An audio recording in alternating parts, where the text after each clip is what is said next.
Namaskar. I am Dada Dharmavedananda. I was trained as a yogi just a little less than 50 years ago in Benares, India. Need to tell you a little bit about myself so you know who you're watching. And many years ago, I also studied naturopathy through the West Bengal College of Naturopathy in Calcutta. Got my diploma there. And then we started a center. Our first center was this one, which is in Cebu, in the country of Maharlika. Maharlika is the original name of the Philippines. And this center became our training center, and we started many other naturopathy centers in many countries. Now we have 6 centers, we've got a big online program, many things are there. We have programs, other kind of programs in many other countries. Those are all different countries. And we have treated thousands of patients. So that's just a little bit of background about me, because this is my first public video.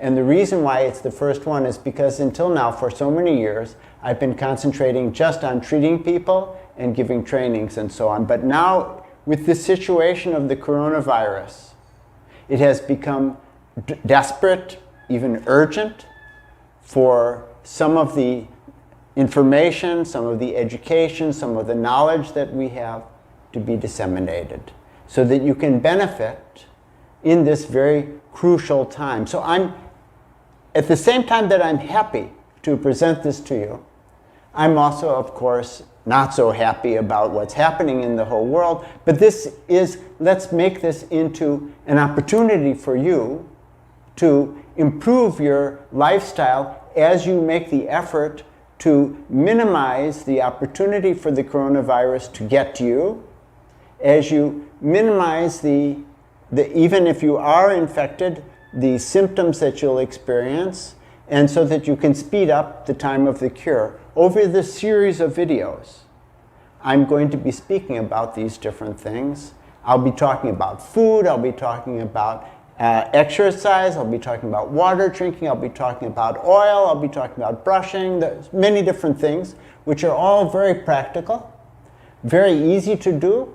You don't have to go out and buy any expensive equipment or even any special supplements. You'll be able to do this not only right now, but these are habits that it will be wonderful if you are able to inculcate in your life. So it is my pleasure to talk about these things with you and to say now that this is a special opportunity that you have in your life, because maybe you're like the same kind of situation as me.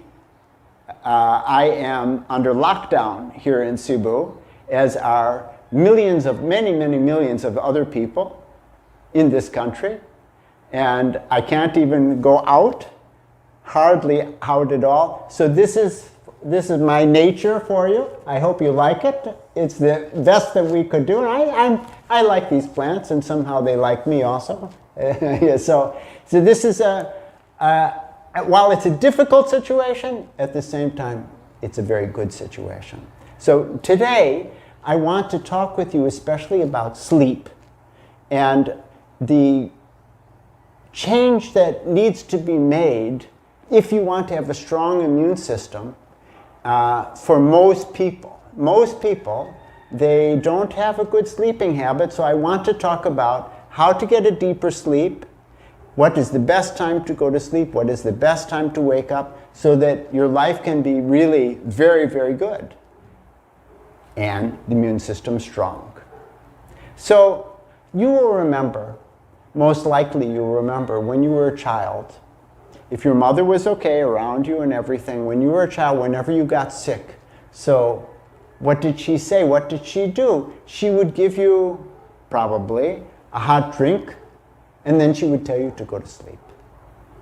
And this is because mothers all know that sleeping is the best thing to do when we're sick in order to heal our system.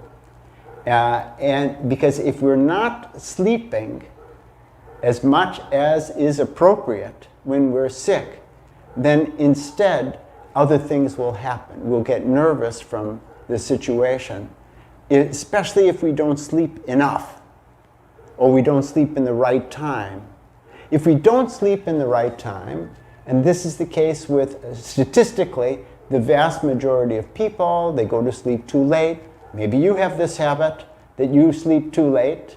So I want to give you some concept about what that does to your health. It's actually really disturbing because it's unnatural. When a person doesn't get enough sleep, then of course their nerves become a little bit gradually more and more frayed. And when the nerves are frayed, then easily misunderstanding will come. Somebody will say to me, if I haven't been sleeping enough, oh, you need to sleep a little bit more. What are you saying, I'll say? Are you telling me I don't sleep enough? What is your problem? It means my nerves are frayed and I'll start expressing myself in an unbalanced way. So what happens here is that we get a vicious cycle in between not getting enough sleep or poor sleep and stress. And as the stress increases, then it is more difficult for us to get proper sleep. And this just goes on, this cycle like this. Now, when we are feeling stress, as a person will feel increasing stress if they're not getting proper sleep, it's so fundamental, then the body shifts into what happens when one is stressed in nature. That happens in nature because there's some danger. And you know very well, when there's danger, then the person will shift into the fight or flight mode. So when there's the fight or flight mode, then it is necessary and important that the immune system is not overactive in that moment. The immune system doesn't feel the normal pains and aches so that it can run, it can fight, it doesn't want to be disturbed with those things at all. So the system flicks on the cortisol. Cortisol is a kind of steroid. This is a natural thing that happens when you feel stressed. Cortisol will increase, and that steroid effect, it helps you to dull whatever pains and aches you have in your body. You don't feel them. A steroid is, for example, when you've got a runner and his knees are going bad, so then he'll get injections of steroid so that he won't feel the pain in his knees and he can still run. So the cortisol has a similar effect. So as the cortisol increases, the person doesn't feel so much pain, but the stress is still there. And there comes a kind of habituation to the increased amount of cortisol in the body. And as the cortisol becomes more and habituated, it needs actually more stress to maintain it, because cortisol will come as a response to stress. So this is also a kind of vicious cycle. That what happens is that the person is stressed, so cortisol is secreting inside the body. More cortisol, then they'll have to be in a habituated way, like an addicted way, and the person will require more stress. So again, this vicious cycle, which results from not getting proper sleep. And as a result, of course, the immune system becomes very dull, becomes very unable to do its job. And as a result, because the immune system isn't acting properly, even though the cortisol's purpose is to stop inflammation, in various ways inflammation will come, diseases will come. Cortisol doesn't stop diseases, it just stops pain. So the disease is sure to come by using this. In the same way that it doesn't stop the knees from going bad in the runner. The knees get worse and worse day by day, even though if he's using enough steroid, he's not going to feel the pain. So the immune system, this is the most important element of the coronavirus, to deal with the coronavirus.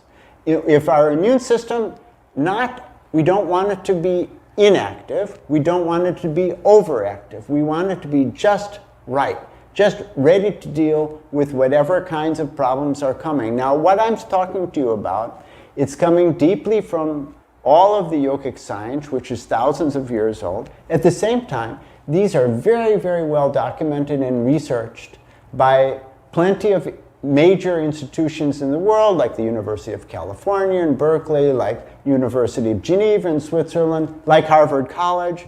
There are so many documents on every single drop of what I'm explaining to you. And then there's traditional folklore. Anyways, there's traditional sayings. For example, Benjamin Franklin saying that surely you've heard, maybe you didn't know that he's the one who said it, but he says, early to bed, early to rise, makes a human, I'll say, healthy, wealthy, and wise. Well-known expression and a lot of sense in it.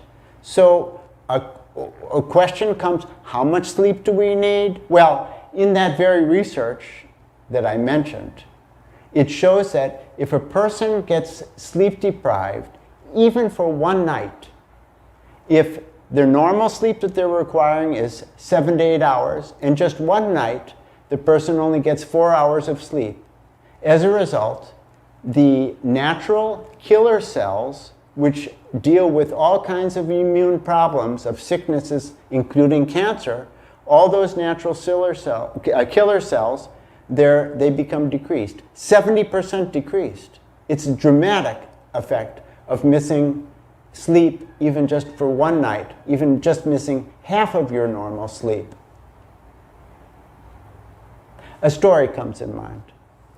It's a true story of a yogi who was so adamant that he would sleep as little as possible every day because he felt that sleep was a waste of time. He used to sleep never more than 2 hours, and he would struggle to be doing work and study and meditation and so on, and sleeping the absolute minimum. And one of his friends, another yogi, used to say to him, you really need to get more sleep. But he wouldn't, and he was getting sick sometimes and so on. And that yogi, the friend of the yogi, one day, he told him, let's go in this room here, I'll come back in a few minutes. He left the room. The room had no chair, had no sofa, had nothing in it. And he locked, this is a true story, and he locked the door, and that fellow couldn't get out. The only thing that was in there was a sofa on the floor, a mattress, a kind of mattress on the floor. And after being stuck in that room with nothing to do and nowhere to go, and he was shouting, let me out of the room, then he had no alternative except to sleep. The next day, when he gave his talk, after the long meditation that they had done, everyone said, whoa, Swami, that was such a fantastic talk. How did you do that? It was brilliant. And he said, I have had a realization. My realization is that, yes, everything of this world is the manifestation of God and needs to be worshipped and like that, including sleep. Now I finally understood that sleep is precious as well. That was a big realization in his life. That's a true story. Now, in my own life, I've had a little bit similar experience. It means to say that there was a time that I was extremely busy, day after day. This went on for about a month and a half, extremely busy touring. I was doing socioeconomic work. I hardly had any chance to get any reasonable amount of sleep any single day, high-level activity and so on. This went on. And I thought, well, somehow I'll manage, because the work was so super important. But as a result of that, I got pneumonia. Because when the immune system is weak, not only any disease can come, but especially diseases can come in the lungs. And coronavirus, just like the SARS virus of so many years ago, it is very much related to the lungs in most cases. So,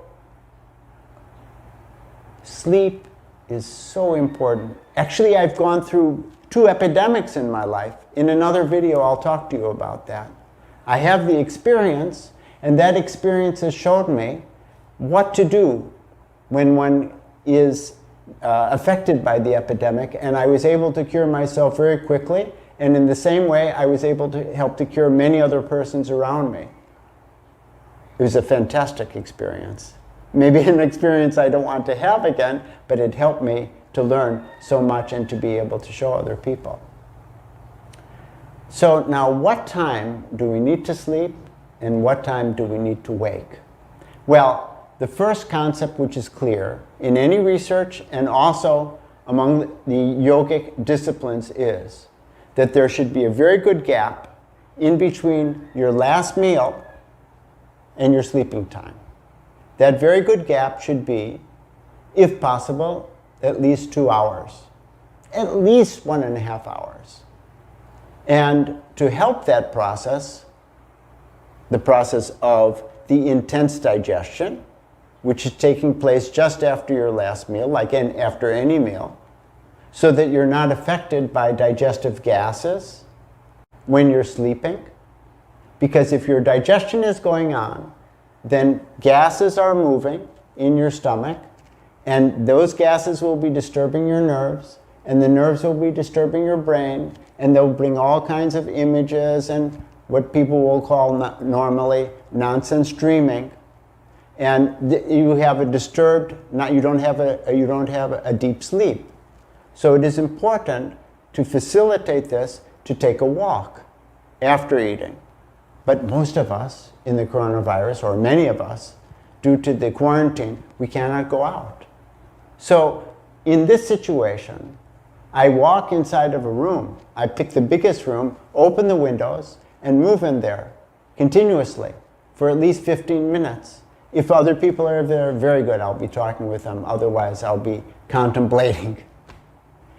And so this is a crucial thing to start to do. After your last meal, don't start to rest, rather immediately take a walk, a gentle walk, for at least 15 or 20 minutes.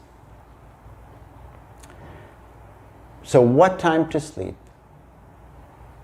The best hours of sleep, according to all the research, the deepest hours of sleep are between 10 p.m. and 12 midnight. This is the deeper sleep. It is said even that 1 hour during that time is equal to 2 hours at another time of the night. Whether it's equal to 2 hours or 1.5 hours, anyway, it's precious sleep.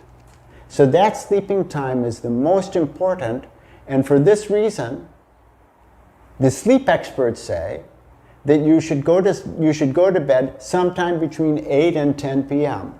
So it's good if you can aim at 9 p.m. or 10 p.m. at the latest. Now, I know that's a very big change for so many of you, because you're on the internet, and maybe you're not sleeping until midnight or 1 in the morning, and you're enjoying it, and then you're waking late in the morning.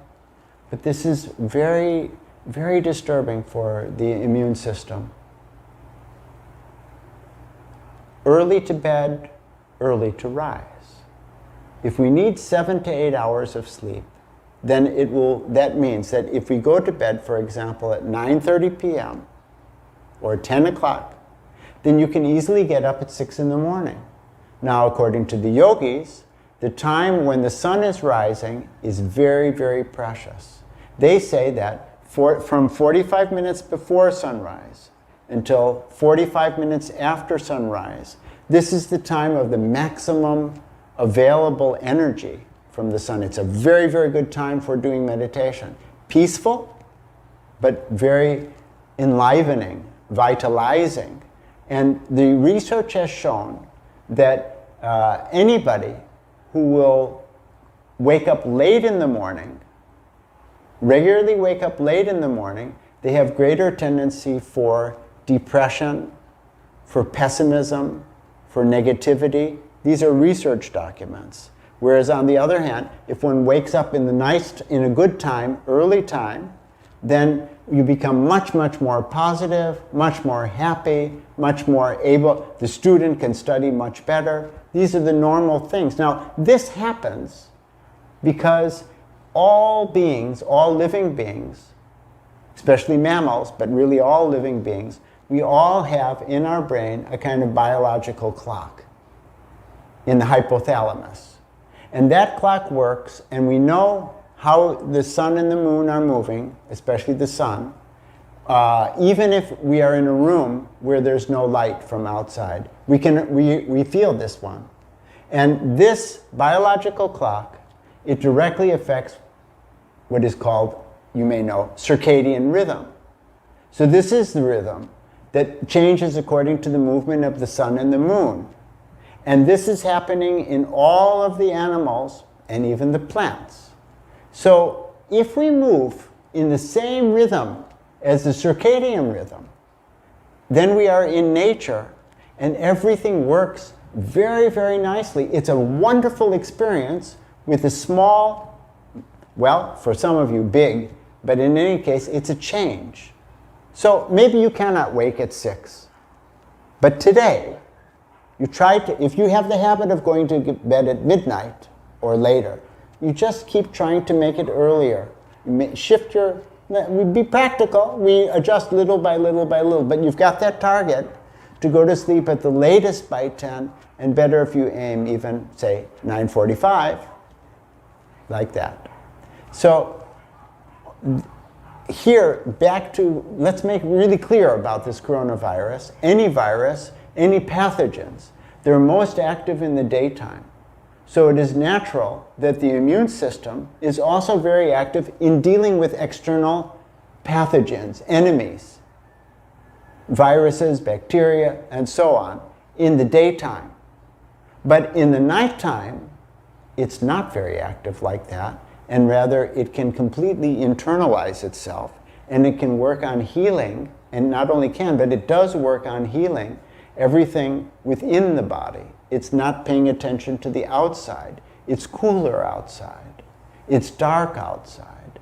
In order to get your melatonin flowing in the nighttime, coming from the pineal gland, which surely you've heard of over the last 15, 20 years or so, it's become very well known that the pineal gland is secreting melatonin, and the melatonin is very good for our general well-being, and what you might not know, it facilitates all of the endocrine glands, and when all the endocrine glands are working very nicely, then the whole immune system is working well. So this, to get the melatonin flowing properly, we need to be sleeping at that time.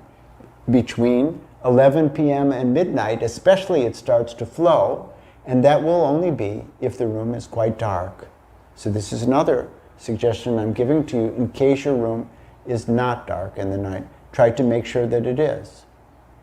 Even so many things change in between the day and the night. For example, the liver, which is the #1 detoxing organ, it shrinks in the nighttime. You might not know that. So when it shrinks, then it's only dealing with itself, not with external stuff that is moving. This is why it's so important for us to have finished eating well enough in advance so the liver doesn't have to be active with dealing with toxins that are coming in from the digestive system. So it can really engage in internal healing and making the immune system stronger and stronger. Now, all the yogic masters, they all say that sleeping in the day and staying awake in the night is the source of maximum diseases, including not only cancer, they're very clear about that, diabetes, high blood pressure, so many, but especially viral diseases, viruses. So if you don't get enough sleep in the night, maybe you have no choice but to sleep in the daytime, but again, it's not a good habit. So we want to try to make it so that our sleep starts early enough, finishes in very good time when the sun is rising, if possible before the sun is rising, but you do it in the way which is most convenient and comfortable for you. You'll see a very, very a beautiful change coming in yourself in this way. And you will understand, for example, if you have the habit of drinking coffee in the morning, otherwise you're not awake and alert, it means you're not getting enough sleep.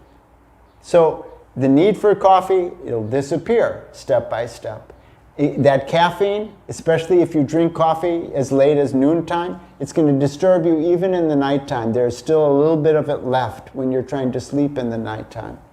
So now, if you have insomnia, if you have sleeping problems, now I want to make a little request to you that if you have questions about these things, especially if you have insomnia, please give a little comment below this YouTube and anything else that you want to ask about, because we are going to be deciding upon what subjects we are going to be making our coming parts, our episodes.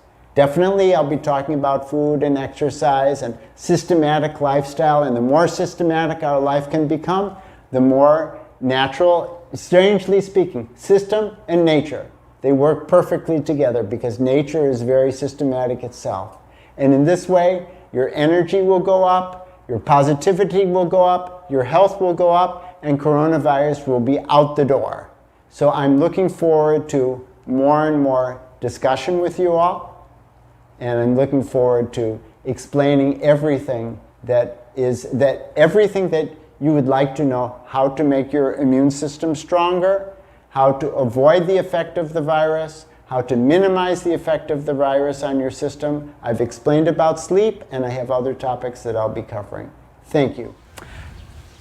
I felt the need to make one little extra clip here, because even in the process of posting this video, I already started receiving some comments that maybe there's a conflict between what Dada Dharmavedananda said about lessening the need for sleep and what I have said so far. Let me make it very clear. I completely agree with everything that he had to say. The thing is that at present, it's crucial for all of you that you make your immune system strong. Nevertheless, it is a fact for those who are able to get enough sleep and still get up early, that if you get up, for example, by 5 a.m. in the morning, it's the best time, because that's the time when the vibration is very, very positive, especially when you're doing meditation. I myself, I always get up every single day at 4 a.m. I don't need as much sleep. Now, some yogis, some persons who are doing meditation, longer meditation, intense meditation, maybe they can even get up at 3 a.m. or at 2 a.m. That's fine if they're getting enough sleep. That's very good as long as they're doing sufficient intensive meditation. Now, in the coming videos, I will talk about meditation here and there. I'll explain that it is the ultimate tool for which you can not only get improved health, but everything of your life will become positive. I should also say that even the time of going to sleep, it is different for the persons who do longer meditation. Everything is different for people who do longer meditation. So meditation is key, ultimately. So I'll encourage you also that you can subscribe, you can join into the basic meditation course, which is offered through this meditationsteps.org. I suggest that you subscribe to meditationsteps.org and see that your health, everything of your life is very much improved. The course is for free, and also it would be excellent. I've really enjoyed talking with you. It would be excellent if you were to like, to share, especially to comment. I'll be happy to give comments down below, of course, below the video. I'll be happy to give answers, as many as I can, to your comments. It'd be great if you subscribed, as I said. And you can check out, just below the video, you'll see that there's a link for our new Facebook group, which is which is called Natural and Yogic Treatments. Thank you very much. And again, namaskar.